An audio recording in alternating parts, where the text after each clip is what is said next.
Hey guys, what's up? Welcome back here to today's edition of The Fishing Teacher, and really appreciate you guys swinging by the channel to check out today's episode.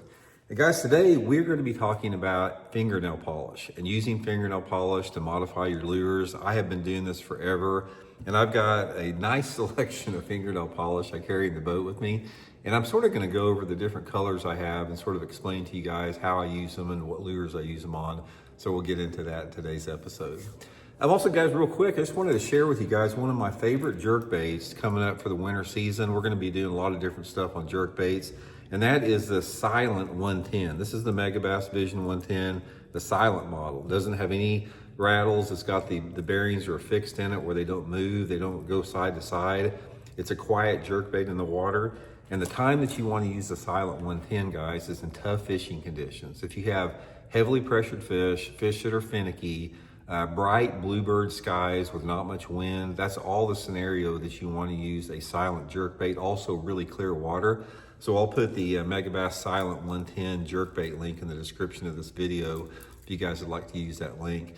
Also, guys, real quick before we get started, quick invitation just to please swing by, check out my winter Fish the Moment Lake Map breakdowns we have up on the site.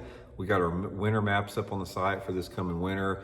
Great resources to get you guys some good fishing spots for December, January, and February of the year. I'll link that in the description of the video too, so I really appreciate that. Okay, guys, I've been using fingernail polish forever. Fingernail polish is an excellent accessory to have in a boat when you're modifying lures because it gives you the opportunity to change colors on the spot, on the water, and fingernail polish is extremely durable. It's a very durable paint considered. In fact, I even think it's more durable than some factory paint jobs that you have on different type of jig heads and stuff. So I sort of want to go over with you guys the colors that I use and sort of explain to you when I use them. Okay, now my first one is probably the most common one, and that's red fingernail polish. Now, red fingernail polish, guys, number one, I like a red, I think flies in here. I like a red fingernail polish on a lot of my jig heads, like my shaky heads. So a lot of times I will paint my shaky heads or the Ned rig heads red on it. Seems like it helps out quite a bit. But more common than that, I use it to paint gills on my baits. So I'm going to show you here, how I like to do it. Give you guys a little demo here. Now, most lures, like a jerkbait or something like that, you have gill lines. I can see that like the gills right there. One of the things that I like to do is I come in with this red like this, and I'll paint some red gills on it on both sides.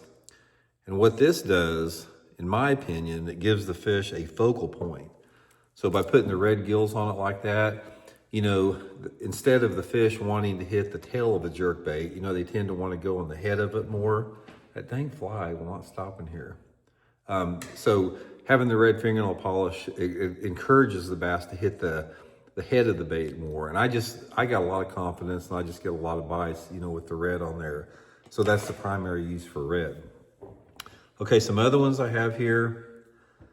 Black is another one that I use quite a bit. Now, black is really good to create a back on a lure because a lot of lures, a lot of like crankbaits and jerkbaits and topwaters and stuff like that, they may have a really good looking side color on them. But a lot of times the back colors are real funky blue, like there'll be a baby blue back or some type of a light gray or something. And most of my jerkbaits and my crankbaits, I like a darker back on it, a darker blue, a darker purple, a black, a dark brown, something like that. So I use black quite a bit for, putting the modifications like that. Another time that you want to use black too is on your slip sinkers because slip sinkers, the paint chips on them real easy, and you can touch them up real quick, guys, with put black on your slip sinkers just by using fingernail polish, and it's super durable. So that's another color that I use with it. Okay, orange too, guys. I'll have some orange. Now, orange is usually my belly color. So if I want, a lot of times bass, especially on topwaters and jerkbaits and sometimes crankbaits, they like an orange belly to look up underneath it, especially in the pre-spawn time of the year. So I have some orange in the boat with me to create the belly look too. And the other ones I have is I've got some browns and greens like this. These are also used for jig heads. Sometimes I want a brown or green, color on my jig head. I'll use it for that. Also on a slip sinker, If I want a more natural brown or green, you know, to go with like a green pumpkin worm, I'll have brown or green fingernail polish. Works really good. If nothing else, guys, use them to touch up your slip sinkers, because any type of slip sinker, I don't care if it's tungsten or lead, you're going to chip them. And the other three, guys, is I've got three different variations of sort of just some pearls. Any type of a pearl fingernail polish like this is a really good bait to create a really cool shad finish. So let me show you here on, let me get a couple different, well, I don't want to run a good brand new jerkbait like that, but anyway, if you got a, you know, if you want to put like a different type of a look on a shad pattern crankbait, well, let me grab one off the wall here. I'm going to give you an example. Okay, here's a Strike King 6XD. And look how, you know, look how shiny and perfect it is like that. I never like to use a bait that's shiny and perfect. I want to have something a little bit more subdued on it. Thing flies in here. So what I'll do is I'll take my pearl on there, and I'm just going to go over the side with some pearl on it, like this.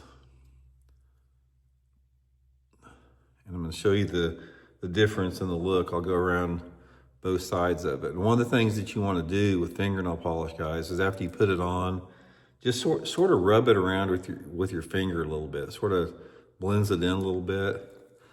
So that's the look that the pearl finish would give you versus the real brand new looking finish. Like a little bit more, you know, subdued, looks a little bit more rough around the edges versus the perfect look like that. This makes a huge difference, guys. So any type of a shad pattern, if you want to give it a different look, putting that pearl on the side really helps out a lot. I am a firm believer on color, is that I don't want colors that are common on retail stores. It's like colors like this is a very common color that you'll see at any type of a retail store, and bass see that a lot, but they don't see this. They don't see some type of a modification. So just use your creativity. If you go into like any type of Walgreens or any type of grocery store, Walmart or whatever, they got a ton of different type of fingernail polishes. Just use your experimentation. Sometimes modifying stuff with fingernail polish makes a big difference. So anyway, hope it helps out, guys. We'll take it later.